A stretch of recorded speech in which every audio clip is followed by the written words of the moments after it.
자, 여러분 이거 생소하실 것 같은데요. 책 한 권을 소개를 해드릴게요.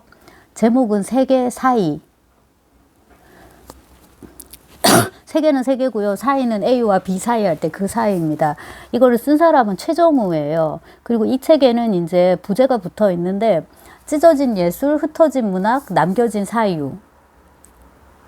그러니까 이제 이 책에서 이야기하는 거는 예술이랑 문학이랑 사유인 거예요. 근데 이제 이런 예술이고 저런 문학이고 저런 사유다 이렇고요. 일종의 장르라고 해야 되나요? 그거에 해당하는 부제도 있습니다. 뭐냐면 최정우 예술 일기. 그럼 이제 이런 식의 부제가 붙은 책이면 최정우가 누군지를 독자들이 알아야 되겠죠? 그죠? 그래야지 이제 이거를 살 거 아니에요. 뭐 예컨대 김영하의 세계문학 읽기 하면은 세계문학보다 김영하가 어쩌면 더 유명할 수 있어서 김영하 이름을 보고 살 거란 말이에요. 근데 김연경의 세계문학 읽기 하면 김연경이 눈대 이렇게 되겠죠. 세계문학 보고 살 수는 있을 거예요. 세계문학? 이 사람 뭐 하는 사람이어서 세계문학에 대해서 얘기를 하지? 이렇게. 근데 이제 최정우 예술 일기라는 제목 부제를 보면 최정우라는 이름은 그렇게 인지도가 높은 것 같지 않은데 예술일기 이런 말은 보통은 뭐 네, 알베르 까메 작가 노트, 도스토옙스키의 작가 일기 뭐 이 정도 돼야 될 것 같잖아요.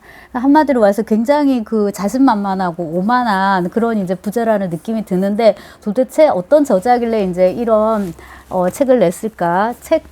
이 타이피스트라는 다소간 이제 생소한 출판사에서 나왔는데 신생 출판사인 것 같고요. 요 책 있고요. 그 다음에 이제 최근에 보니까 시집들이 많이 나오고 있는데 제가 직접 구입은 하지 않았는데 뭐 김이듬이라든지 그 막 이름이 생각이 안 나는데 옛날에 미래파로 불렸던 그 시인 있는데 무슨 혁웅?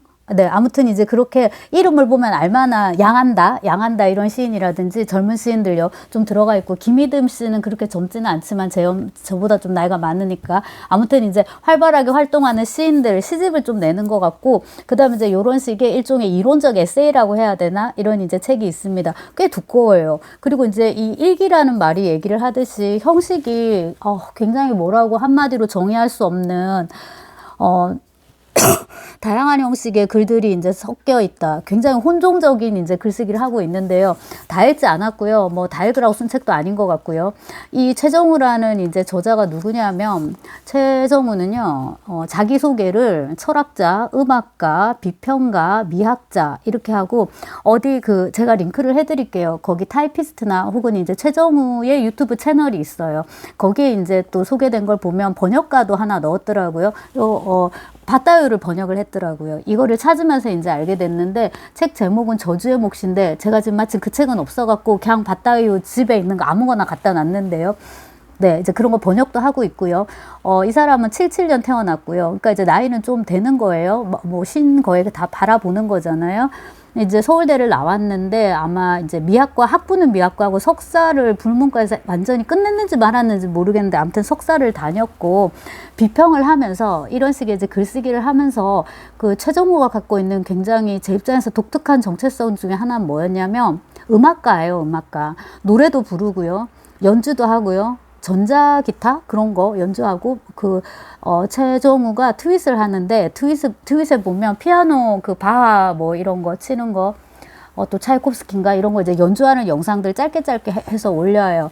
그래서 작곡가이기도 하고 노래를 부르는 가수이기도 하고 연주를 하는 연주가이기도 하다. 그러니까 음악가예요. 그리고 이제 어떤 철학적 글쓰기를 하는, 그다음에 철학의 어떤 세부 항목으로서의 미학적 글쓰기를 하는 그런 굉장히 독특한 이력의 이제 작가이다. 근데 뭐 작가라고 하면 뭐예요, 여러분?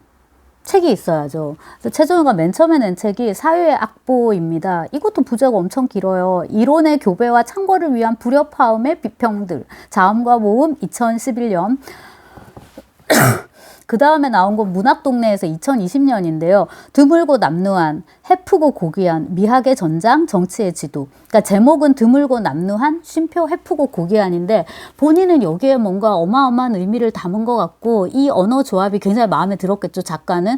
근데 저는 아마 이 책도 샀을 건데 그 제목 자체가 너무나도 잘 접수되지 않았던 것으로 기억이 되고 드물고 남루한 해프고 고귀한에서 이 남루하다와 해프다는 단어 굉장히 마음에 들었는데 이 제가 갖고 있는 최정우에 대한 표상에 너무 맞지 않는 얘는 전혀 남루하지 않고 전혀 해프지 않거든요. 아무튼 이제 그래서 책을 사놓고 읽지 않았다가 자, 이번 책을 이제 사봤습니다. 이것은 이제 세계 사이, 아까 말씀드렸듯이 부제가 찢어진 예술, 흩어진 문학, 남겨진 사유. 그러니까 예술과 문학에 대한 사유를 이제 담은 건데 그 형식이 일기이다란 말이에요. 그래서 이제 한번 펼쳐봤어요. 펼쳐봤더니, 엄마야. 자, 이제 속지 첫 장은 이렇고요. 보면은 프랑스어 제목이 들어가 있죠. 랑트흐 몽드. 랑트흐 몽드. 앙트르는 사이고 몽드는 세계거든요. 그래서 르몽드지 있잖아요. 그런데 이제 여기서 보시면 이 최정우가 약간은 이중 언어적인 글쓰기를 한다고 할 수 있어요. 제목에서 이미 우리말과 지금 프랑스어를 병기하고 있잖아요. 이게 지금 연구서가 아님에도 불구하고 그렇고 또 쭉 읽어보면은 최정우가 그 프랑스 글쓰기를 해요. 하는데 저는 이 정도로까지 쓰는지는 진짜 몰랐는데 상당히 지금 글쓰기의 상당 부분이 프랑스어로 기울어져 있어요. 제가 이 정도인 줄은 몰랐다는 것은 그 트윗에, 그러니까 X에 그 최정우가 짤막짤막하게 불어로 쓰더라고요. 자기 뭐 일기 정도 몇 자 쓰는 건 할 수 있으니까.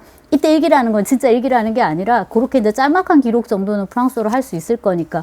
근데 제가 생각하는 것보다도 깊이 더 깊이 들어가 있구나라는 걸 이걸 보고 알았는데 어제 처음 그냥 얼핏 볼 때는 이게 그냥 프랑스어 인용하는 건 줄 알았는데 본인이 좀 쓰기도 합니다. 이렇게. 네, 쓰기도 하고요. 그 다음 이제 파스칼 키나르에게 이렇게 돼 있는데 이제 지금 이걸 인용한 건지 자기가 직접 쓰고 있는 건지 잘 모르겠는데 이 많은 부분은 또 쓰고 있는 것이기도 하고요. 딱 이 부분인지는 모르겠는데 그 다음에 이제 이쪽에 예와 아니요 사이를 넘어서라는 제목이 붙은 장에서는 이렇게 영어도 막 인용을 하고 있어요. 일단 이렇게 언어적으로 이중언어, 심지어 세 개의 언어라고 해야 되나요? 에서 최정우는 굉장히 소수의 독자를 염두에 두고 이제 글쓰기를 하고 있구나라는 걸 알 수 있고요. 그 다음에 그 형식이 굉장히 혼종, 착종, 제가 이런 표현을 썼는데 아주 짤막한 그냥 한두 바닥짜리의 그냥 단상 이런 것도 있고요. 그 단상은 뭐 예를 들자면 불문학자이자 그 비평가, 평론가인 황현산 있죠. 돌아가신 황현산 선생님에 대한 어떤 개인적인 추억을 얘기하면서 뭐 스테판 말라르메에 대한 이야기라든지 왜냐하면 이제 황현산이 그걸 번역을 했었으니까 그럼 이제 개인적인 추억과 그 다음에 어떤 프랑스 문학 연구에 대한 어떤 또 그런 이야기와 그 다음에 이제 자기 글을 읽지도 않고 보통은 폄훼하는데 황현산 선생님은 드물게 이제 인정을 해주고 했던 것에 대해서 감사를 표한다든가 이런 식의 이제 굉장히 개인적인 또 글쓰기도 있고 그 다음에 이제 이것은 아포리즘이라고 봐야 되겠죠. 그런 식의 이제 형식의 글쓰기도 있는데 본인이 그렇게 쓰고 있어요. 이 책은 한 권의 산문집이 아니라 산문적인 정신으로 쓰인 시의 껍질들입니다. 그 반대는 아닐 것입니다. 그 껍질들에서는 마치 건조해 갈라진 피부에서처럼 하얀 버짐들이 끊임없이 일어날 것입니다. 이 버짐들은 시간의 비늘이자 허물이자 그때에 낀 때이기도 합니다. 이때 그때는 시간을 말하고요. 낀 때는 이제 말 그대로 때가 이렇게 됐다 할 때 이제 그때란 말이에요. 이제 이런 식으로 본인이 이제 이거는 굉장히 시적인 글쓰기다라고 얘기를 하는데 그렇다고 해서 이거를 시로 읽는 사람은 아이고야 없을 것 같고요. 이제 이 표제를 제공한 세계 사이를 보면 세계는 사이이다. 세계가 암호화되어 있다는 생각 자체로 암호화되어 있는 시공간이다. 우리는 세계가 비밀에 쌓여 있고 그 비밀의 암호를 풀었을 때 세계의 진리가 드러난다고 생각한다. 이런 식의 이제 굉장히 고답적인 아포리즘을 얘기를 하다가 맨 마지막에 가서 세계는 한 실체가 아니라 그 사이이다. 자, 그 다음에 세계는 그렇게 사이에 차이에 있다. 그 사이의 틈새에서는 냄새가 난다. 도치의 향기라기보다는 시공간의 채취다. 조금 건너뛰면 마지막에 세계는 이 망각할 수 없는 냄새의 차이들 그 사이에 있는 것이다. 그리고 이제 하나는 2022년, 하나는 2023년인데요.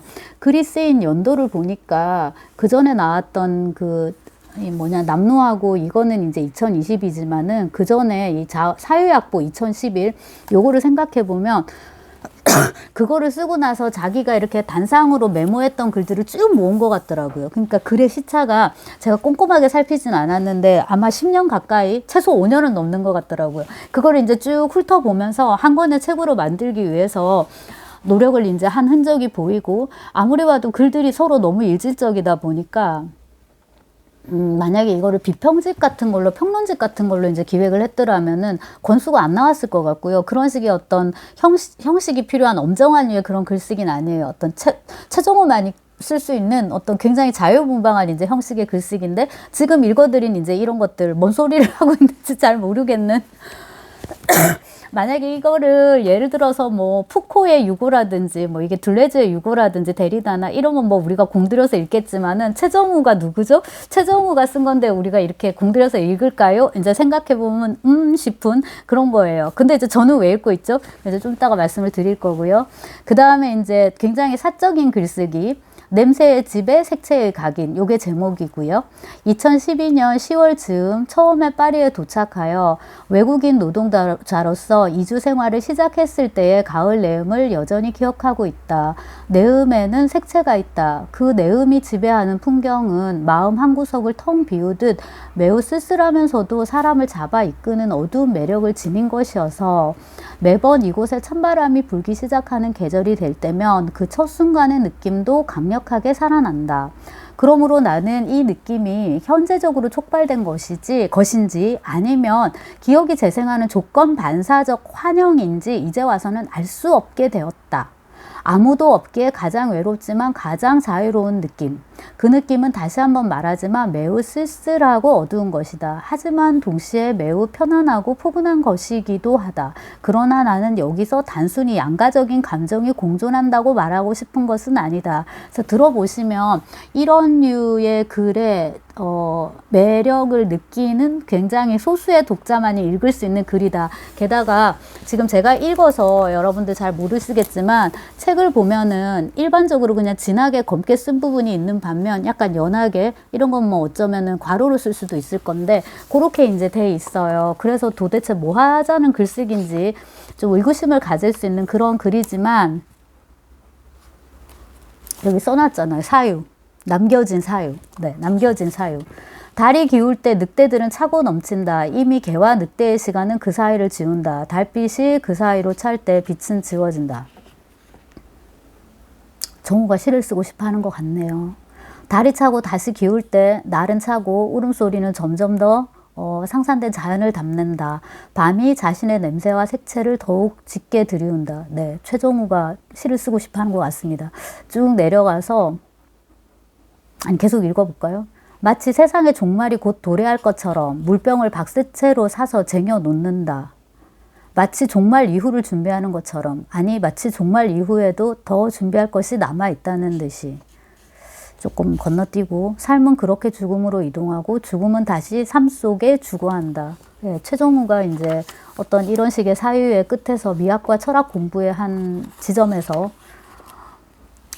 시를 쓰고 싶어 하는 것 같네요. 정말로. 자, 세계는 그러하다. 이게 제목이고요. 거리는 붐볐다. 하늘은 석연치 않았다. 사람들 사이로 설레는 불운의 향기와 섣부른 기대의 악취가 뒤섞였다.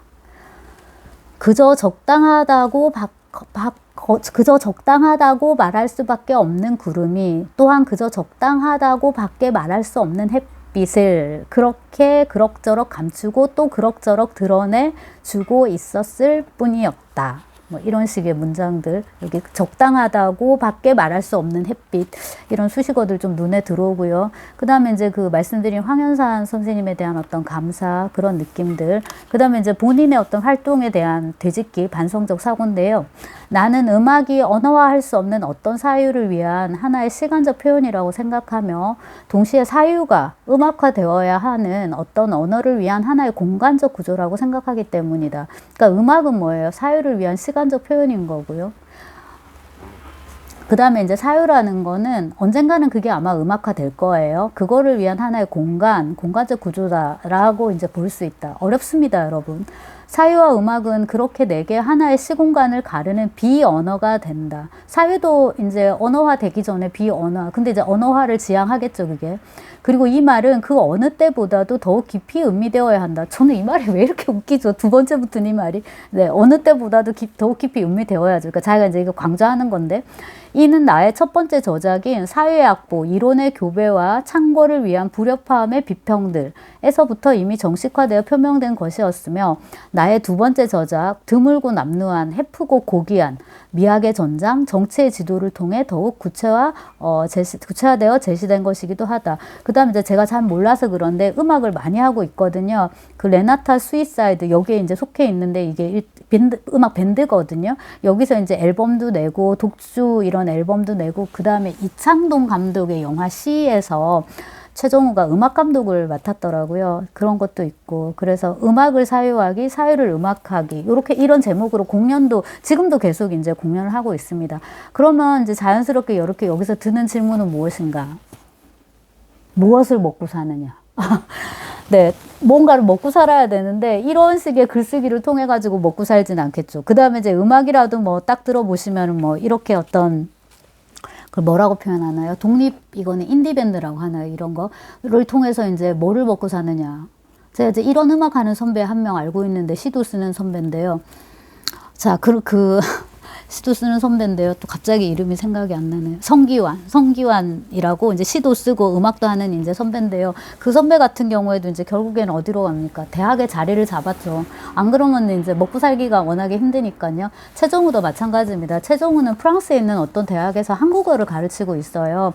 그거에 대한 이제 본인의 정체성도 여기서 얘기를 하는데, 한국에서도 나는 간간히 대학 강단이나 사설 아카데미 등등에서 철학과 미학과 비평을 가르쳤고, 프랑스로 이주한 지 거의 10년이 된 지금도 프랑스 대학 교수로서 한국어와 한국 문화를 가르치는 일을 계속하고 있지만, 나는 사실 나의 본령이 가르치는 일에 있다고 전혀 생각하지 않는다. 어떤 의미에서 이는 내가 이 세계를 살아가기 위한 가장 기본적인 경제활동, 즉 호구지책에 지나지 않는다. 나는 전혀 가르치고 싶지 않다. 네. 물론 내가 나의 친애하는 학생 동지들을 통해 이 직업에서 얻는 기쁨과 보람은 상상을 초월한다. 아마도 오랜 시간이 지난 뒤 다시 돌아볼 때 이 모든 시간들은 내게 가장 소중하고 값진 경험들로 기억될 것이다. 그러나 나의 본령은 이 세상에 더 많은, 하지만 그렇게 자주는 아닌 음악과 더 많은, 하지만 그렇게 흔하지는 않은 사유를 토해내는 일이라고 생각한다. 나는 가르치지 않고 자극하고 싶다. 떠먹여주지 않고 뒤흔들고 싶다. 나는 보여주지 않고 들려주며 읽히지 않게 쓰고 싶다.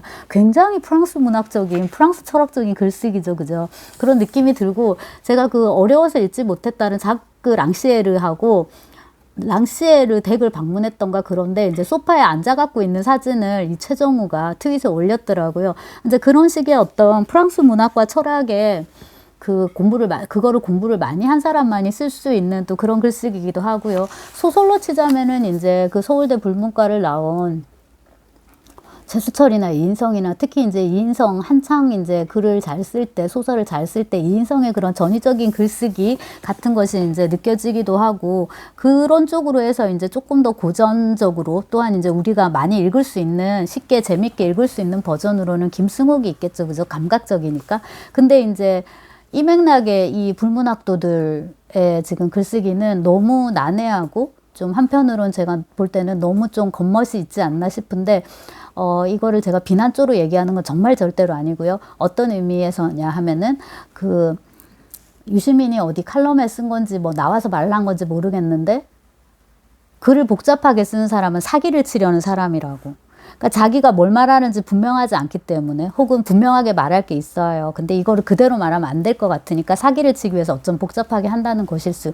있는 걸로 제가 이해를 했는데, 일반적인 글쓰기, 일반적인 말하기는 그래요. 근데 이제 여기서 최정우도 그렇고, 이제 저는 작가로서 또한 소설가로서 이제 생각하기에, 그건 이제 미학적 글쓰기니까, 미학적 글쓰기는 전혀 다른 문제거든요. 일부러 꼬아서 복잡하게 어렵게 당연히 말할 수 있어요. 겉멋을 들어가지고 말할 수도 있고, 한편으로는 현학적일 수도 있어요. 굉장히 난해할 수도 있고요. 굉장히 사변적일 수도 있어요. 그걸 하나의 이제 체계로 확립해가지고, 하나의 미학 체계로 확립해서 나만의 글쓰기를 하는 게 이제 문제인 거거든요. 근데 이제 문제는 그렇게 하면 그 책을 팔아먹을 수가 없기 때문에, 다른 식의 이제 궁여지책이 필요한데, 호구.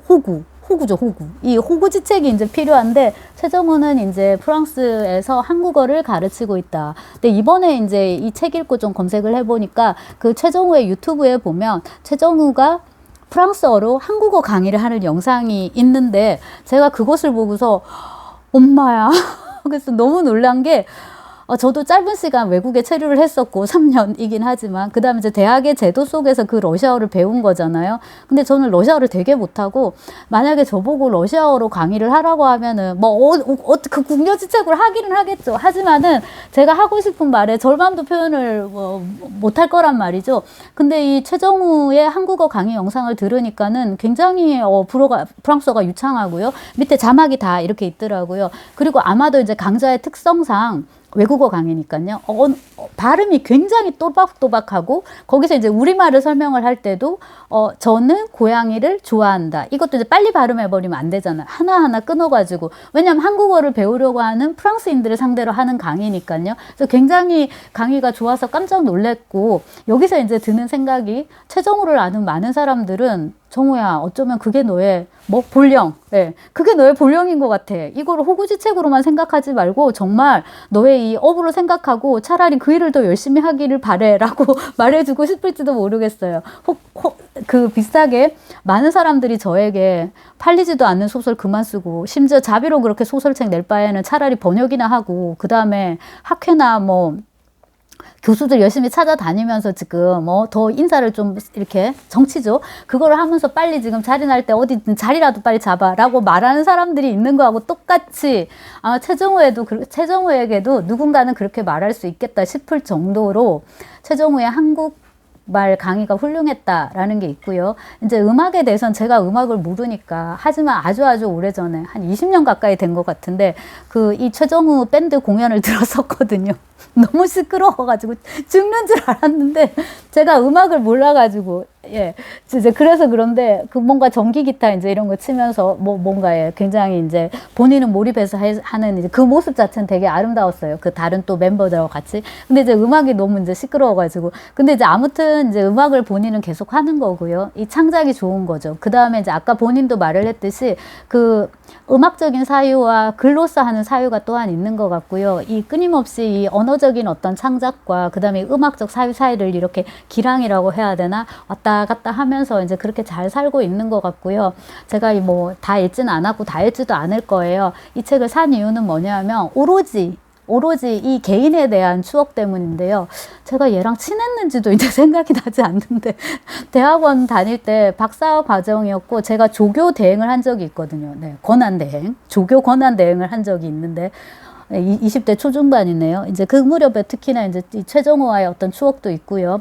불문과 다닐 때 이 친구는, 저는 이제 노문과 다니고 있었고, 그리고 이제 세월이 흘러서 지금 되짚어 보니까 이 최정우는 이미 그때 프랑스 대학에 자리를 잡았던 것 같고, 아마 책이 나왔거나 공연이나 이런 것 때문에 한국을 왔던 것 같고, 왔던 참에 이제 이 서울대에 왔다가 셔틀을 타고 내려오는 길에 그 정류장에서 정우를 봤는데, 저는 그때 이미 이제 혹이 딸린 거예요. 애가 이미 있어가지고 애를 5살인가 6살 된 애를 이제 이렇게 건사하는 상황이고, 이제 최정우는 진짜 자유인이죠. 그래가지고 그냥 이렇게 짧게 인사를 주고받고 헤어진 것이 아마 마지막인 것 같습니다.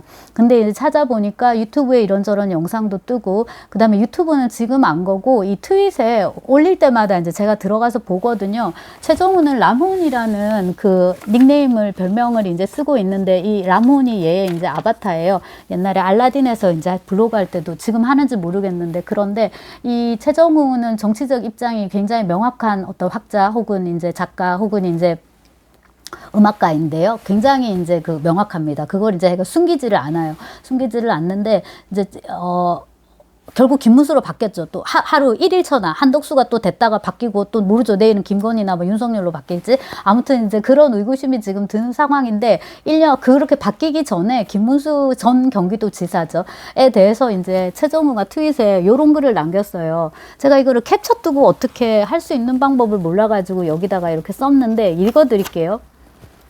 30여 년 전 정관교 가리지 않고 극우 수구의 심장이 위치한 호랑이 굴이면 어디든 깊숙이 위장 취업하며 적을 내부로부터 분쇄시키겠다는 굳은 일념하에 갖은 수모에도 불구하고 끈질기고 거침없이 달려온 사회주의 혁명가 김문수 열사가 드디어 적의 완전한 내파와 감동적인 괴멸을 목전에 두고 계시다.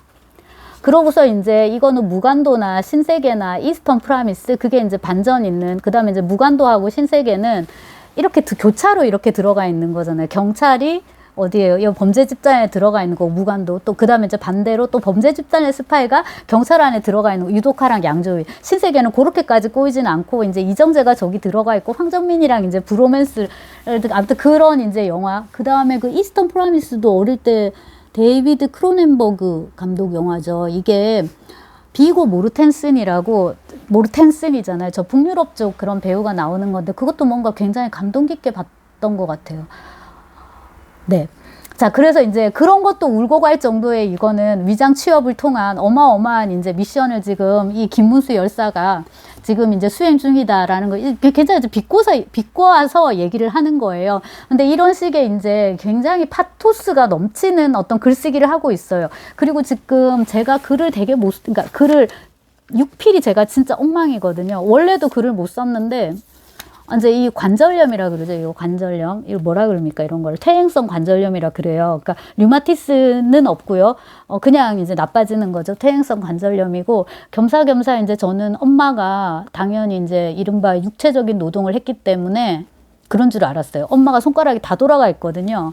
일찌감치 돌아갔는데, 그래서 엄마처럼 험한 일을 하면 손가락이 저렇게 되나 보다 생각했는데, 저는 딱히 험한 일 하지 않는데도 이렇게 다 돌아가고 있습니다. 뭐 지금 별로 안 돌아갔지만. 아무튼 이제 제가 지금 이게 이 얘기가 왜 나왔지? 이 글자가 더 이제 손가락 이런 데 힘이 없으니까 더 이제 날림이 됐는데, 중요한 거는 여기서부터 여기까지가 한 문장인 거예요.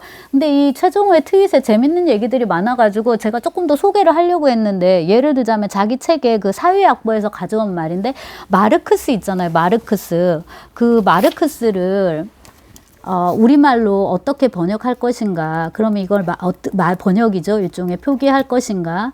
그럼 이제 막스도 될 수 있을 것 같고, 크스 이렇게 되잖아요. 이렇게 되는데, 이거를 우리말로 이제 어떻게 또 보면 어렵겠어요. 이걸 어떻게 전유할 것인가, 어떻게 공유할 것인가, 어떻게 소유할 것인가 하는 문제 해가지고 이제 그 사회학부에서 이제 몇 개 이렇게 인용을 하기도 하고, 그 다음에 노동자,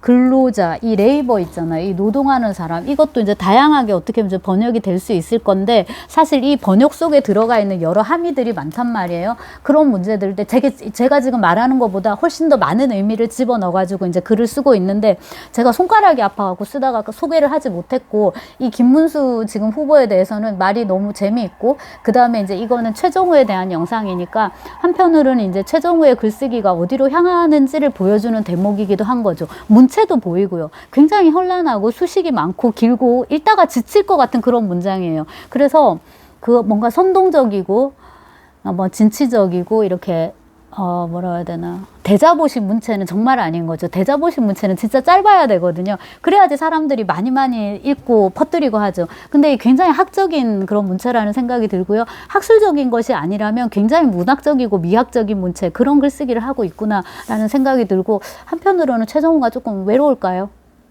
독자가 없어서?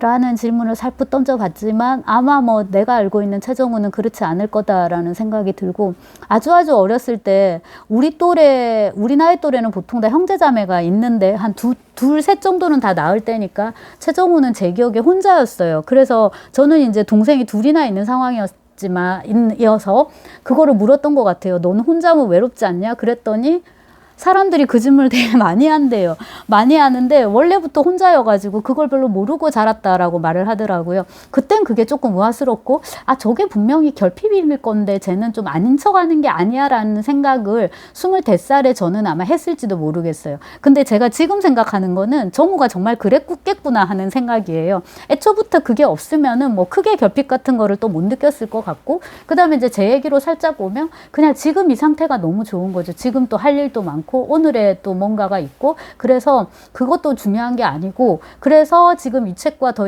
관련해서 얘기를 하자면, 독자가 별로 없는 것에 최정우가, 그러니까 이 경우에 저자가 그렇게 개의할 것 같지가 않고, 그 다음에 어떤 글쓰기의 형식, 문체의 양상인데 그것이 이제 독자를 끌어들이기보다는 독자를 선멸하는 그런 류의 글쓰기인 거잖아요. 본인도 이제 그거를 모르지 않을 것 같고 조금 된 것 같은데 올라온 지는 트윗에 어떤 문구에 자기가 뭐뭐뭐뭐뭐뭐뭐 구상이 있다고, 그러니까 글 쓸 구상이 있다고 관심 있는 출판사는 연락을 바란다고 제가 그런 걸 본 것 같아요. 그래서 그 정우의 어떤 그런 여전히 도도한 어떤 글쓰기라고 해야 되나? 그게 사실 요즘 되게 힘들거든요, 여러분. 지금 저도 책을 못 내니까, 예, 책 내기가 이제 점점 힘들어지니까 그 되게 생각이 많아지게 되죠. 많아지게 되는데, 이제 그러지 않고, 그러니까 그렇다고 해서 삐뚤어진 길이 따로 있는가 모르겠는데 아무튼 우회로를 생각하지 않고 자기가 원하는 어떤 글쓰기를 하는 거죠. 그리고 제가 이제 이 책을 다 읽고 뒤를 뒤져봤는데 뭐 이거를 어디에 수록했다 그런 게 있나 싶어서 봤는데 아닌 것 같더라고요. 그러니까 어디 지면이 있어가지고 반쯤은 이제 강제가 돼서 의지적으로 글을 쓴 것이 아니라, 그러니까 반강제적으로 글을 쓴 것이 아니라 순전히 뭡니까? 쓰고 싶어서 글을 쓴 거죠. 일기처럼. 그 점에는 정말 무한한 존경을 표하고, 어떻게 보면 글쓰기의 목적은 다른 게 아니라 오직 글쓰기인 것이고요. 글을 쓰면서 이제 이런 것들이 나오는 거죠. 글을 쓰면서 예술에 대한 사유, 문학에 대한 사유, 그 다음에 아직까지 이렇게 틀을 제대로 만들지 못한 흩어진 사유, 남겨진 사유, 이런 것들이 글을 써봐야지 또 보이는 것이기도 하거든요. 그러니까는 그냥 계속 이렇게 글을 쓰고 있구나. 그 점은 정말로 존경스럽고 부럽기도 하고요, 한편으로. 그리고 그 트윗이나 뭐 이런 거 보니까 아직까지 담배를 피우고 있는데 이제 담배는 우리가 다 끊을 나이가 되지 않았나. 그리고 최근에 올린 영상을 보니까 조금 이제 담배는 우리가 끊어야 되지 않나, 그럴 나이가 되지 않았나 하는 생각은 제가 이제 주제넘게 해보지만 또 한편으로는 지금도 너무나도 담배가 저도 피우고 싶기 때문에 역시나 뭐 그것도 다 그 홍상수 감독 영화에서, 소설가의 영화에서 그 소설가가 말하는 것처럼 각자 뭡니까? 자기 인생 사는 거죠. 그죠? 그리고 이제 옆에서는 뭡니까? 내가 만약에 이 최정우에 대해서 선배라고 친구라고 생각을 한다면 그의 그 삶을 이제 응원하는 거고, 제가 응원하는 건 뭐 딴 게 아니라 최정우가 책을 내면 무조건 사고, 아마 이제 정우가 낸 세 권의 책 중에서 이번 처음 읽은 것 같고요. 밭다위의 저주의 목은 아마도 이제 제가 밭다위로부터 관심사가 조금 멀어졌기 때문에 놓친 것도 같고 집에 있는 것도 같고 뭐 잘 모르겠어요. 근데 이제 이런 것들을 옛날에 되게 재밌게 읽고, 옛날이라고 해봤자 뭐 10여 년 안팎인데 논문 쓸 때 인용도 하고 했던 기억이 있습니다. 밭다위에 대해서는 뭐 다음에 기회가 있으면 더 이렇게 찍을 수 있으면 좋겠고, 아마 밭다위는 최정우의 석사 논문을 썼나 보네요. 그 논문 주제였던가 전공이었던가 아무튼 그렇습니다. 자, 다시 한번 소개해 드릴게요. 최정우 세계 사이이고요. 그 다음에 출판사도 좀 신생인 것 같아서 제가 뭐 구독자도 얼마 없고 조회수도 낮지만 그래도 약간 동업하는 의미로 이 타이피스트라는 이름의 출판사에서 나왔습니다. 세계 사이 최정우 타이피스트.